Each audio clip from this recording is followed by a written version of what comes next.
बहुत से लोगों का प्रश्न रहता है कि लव मैरिज होगी कि नहीं गुरुजी, तो लव मैरिज कैसे होगी और किन ग्रहों के कारण लव मैरिज होती है, तो उससे संबंधित पूरी जानकारी है।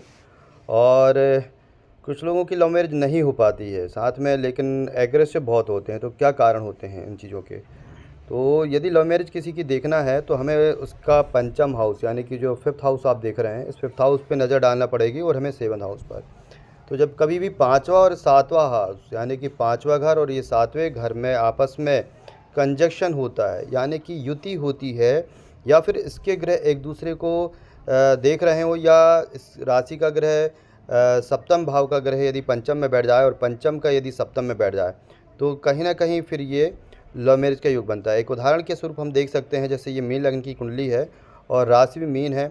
अब हमें यदि कोई व्यक्ति पूछता है कि ये गुरुजी इस कुंडली में लव मैरिज के योग हैं या नहीं है, ठीक है, तो सबसे पहले हमें क्या देखना पड़ेगा कि हमें सप्तम स्थान चेक करें। हम अपने सप्तम स्थान हम चेक कर रहे हैं, तो सप्तम स्थान में हम देख रहे हैं यहाँ पर कि यहाँ पर लिखा हुआ छः छः आने की होती है कन्या राशि, और कन्या राशि का जो स्वामी होता है वो होता है बुध।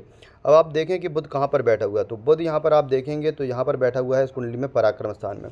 अब यदि यही बुध यहाँ पर बैठा हुआ होता, कहाँ पर, इस पंचम स्थान में यानी कि कर्क राशि पर यहाँ बुध बैठा हुआ होता, तो एक शर्त ये पूरी हो जाती हमारी। और दूसरी जो शर्त थी वो ये कि यहाँ पर आप देख रहे हैं चार लिखा हुआ है पंचम स्थान में, ठीक है। आपको जो पंचम स्थान है यहाँ पर लिखा हुआ है चार, और चार मतलब होती है कर्क राशि, और कर्क राशि का स्वामी जो होता है वो चंद्रमा होता है, क्योंकि अभी ये लग बैठा हुआ है लग्न में, ठीक है। तो ऐसा बच्चा जो है पढ़ाई में बहुत अव्वल होगा। क्यों होगा अव्वल?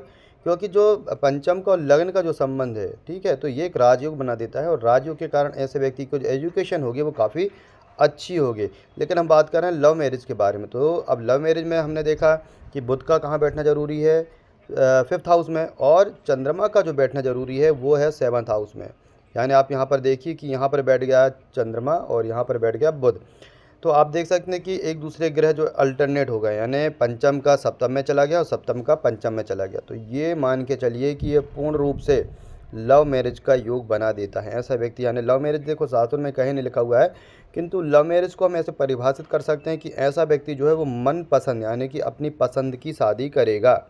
तो इस बात का द्योतक होता है। अब वर्तमान जो ज्योतिष शास्त्र है, कहीं ना कहीं हम इस बात को कहने लगे हैं कि ऐसे व्यक्ति की लव मैरिज हो गई। अब दूसरी एक स्थिति देखते हैं कि यहाँ पर इस कुंडली में लव मैरिज नहीं, लेकिन इसका मतलब ये नहीं है कि ऐसा व्यक्ति का कहीं संबंध नहीं होगा या वो प्रेम नहीं कर सकेगा। तो वो भी कारण है। वो क्या कारण है हम उस चीज़ को भी समझेंगे। अब दूसरा एक जो